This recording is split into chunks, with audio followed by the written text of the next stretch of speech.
মোস্তাক মোল্লার বড় ছেলে মুর্শিদ ভাই আল্লাহ ডাকে সারা দিয়া না পারার দেশে চলে গেছে। প্রিয় দেশবাসী, যদি কারোর সাথে ভুল ত্রুটি করে থাকে আল্লাহর হস্তে তাকে মাফ করে দিবেন। আমিন আমিন আমিন।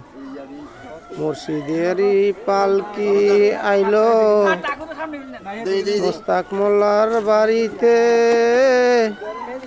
তাড়াতাড়ি সাজাও তোমরা নতুন কাফনের, তাড়াতাড়ি সাজাও তোমরা নতুন কাফনে। মসজিদেরই পালকি আইলো মোস্তাক মোল্লার বাড়িতে,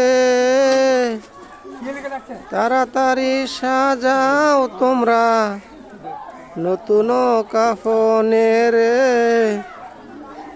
তাড়াতাড়ি সাজাও তোমরা নতুন কাফনে।